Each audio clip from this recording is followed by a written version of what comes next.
Shalom. Cette semaine, nous lirons la paracha Vaïgash. Vaïgash est une paracha qui ne relate pas seulement l'événement vécu à ce moment-là, mais elle nous parle d'un événement à venir, un événement historique. C'est la rencontre entre Mashiach ben Yosef et Mashiach ben David, entre Yosef et Yehuda. Effectivement, le Midrash dit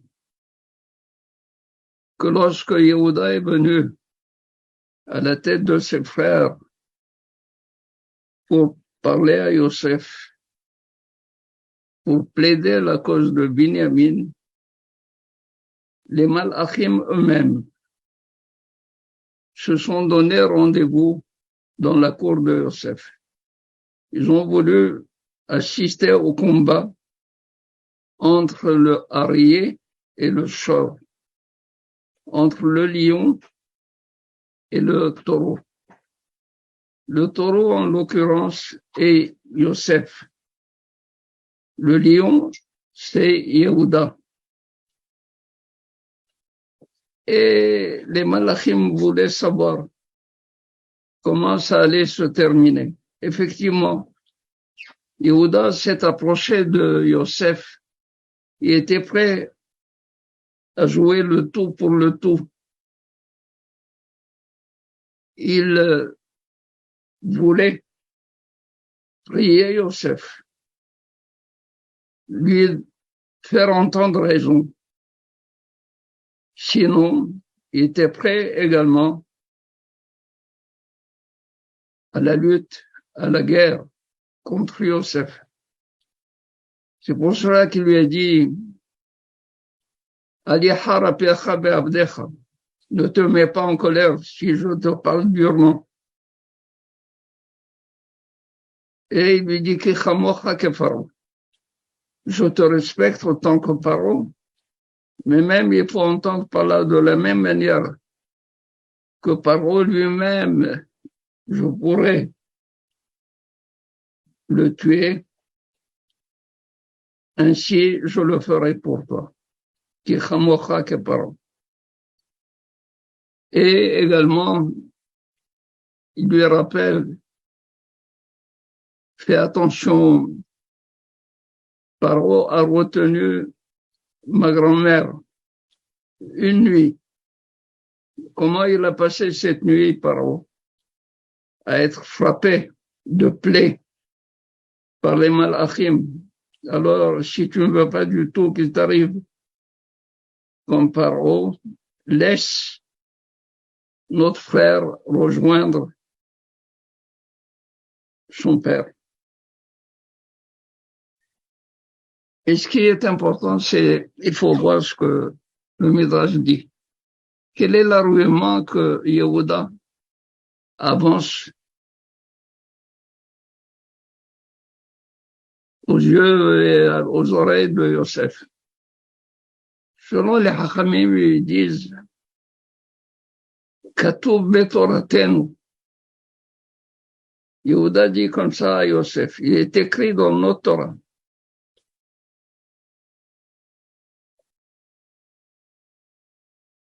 Im en lo venim kvar bignevato.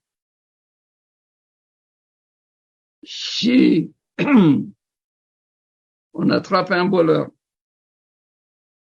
et deux témoins l'ont accusé de vol, il faut qu'il paye le double du larcin. Mais s'il n'a pas de quoi payer, on le vend comme esclave. Alors il lui dit, pourquoi tu veux retenir comme esclave notre frère? Notre frère Yeshlo, il a de quoi payer. Il va te payer le double. Pourquoi tu veux le retenir comme esclave? Katuv betoratenu. Il est écrit dans notre Torah. Et puis, toi, Yehuda, tu veux obliger Yosef, qui est un prince égyptien, qui est un juge égyptien, à aller selon la Torah qui est à toi, 80 Torah. Lui, il ne reconnaît pas cette Torah. Pourquoi veux-tu l'obliger à statuer selon la Torah? Mais Yehuda, enfin, un homme très fin, intelligent, et parle à un autre homme intelligent, lui dit, imagine un peu, notre frère a tout ce qu'il veut dans la maison. Pour quelle raison a-t-il volé, selon toi? Parce qu'il manquait quelque chose? Non, il ne manquait pas cela. Il pouvait l'avoir. Maintenant qu'il l'a volé, ça signifie comme quoi il a une maladie de voler. Alors, s'il a la maladie de la kleptomanie, qu'est-ce que tu vas faire avec lui en tant qu'esclave? Un esclave chez toi qui vole, tu vas avoir des problèmes. Tu vas gérer des problèmes toute ta vie. Harei Yeshlo, il a de quoi payer. Ce voleur a de quoi payer. S'il vole, c'est parce que il a la manie de voler. Et la manie de voler ne va pas te servir à toi. Ne va pas du tout être un bon esclave pour toi. L'esclave que tu veux, c'est un homme comme moi. À la guerre, je suis mieux que lui. Pour te servir, je suis mieux que lui. Pour tout, je suis mieux que lui. Alors laisse monter notre frère chez son père. Et je te rappelle, il lui dit, Ki abdecha aravet anar. Si tu me dis pourquoi je discute, pourquoi je me mets dans ces états pour parler et ne pas laisser le reste de mes frères parler, c'est parce que abdecha aravet anar, il a garanti le retour de cet enfant auprès de son père. Qui ech e'ele la vie, ve'anar enenu iti. Comment puis-je monter chez mon père sans que l'enfant soit avec moi?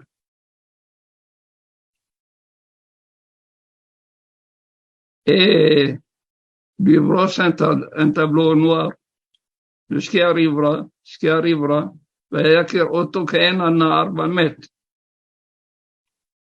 lorsque son père verra qu'il n'y a pas avec nous Binyamin, le père mourra.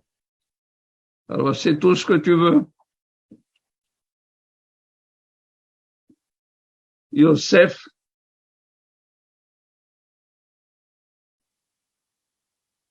il est brisé. Il ne peut plus se contenir. Il finit par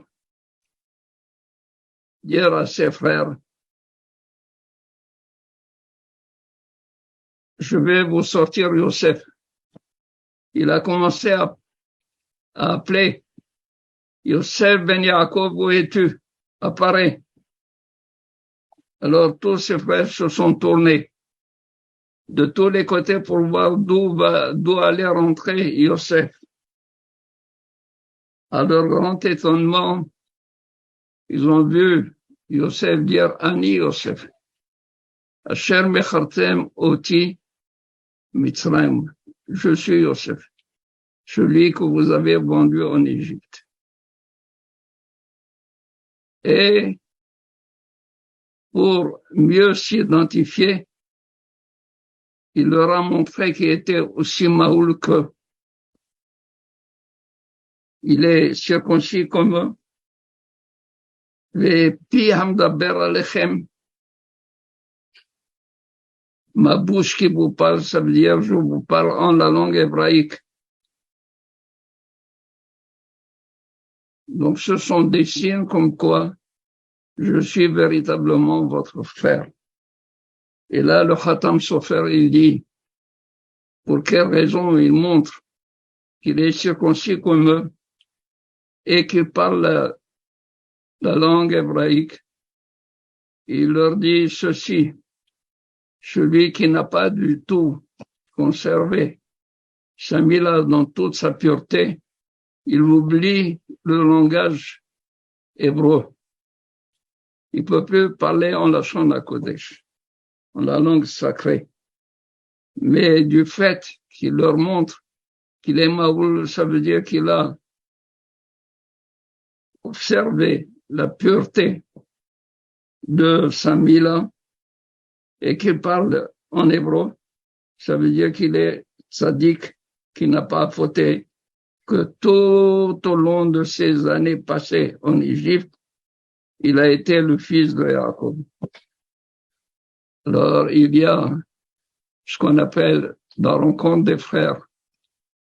Et cette rencontre se complète parce que nous apprenons dans l'Haftara de Yehezkel.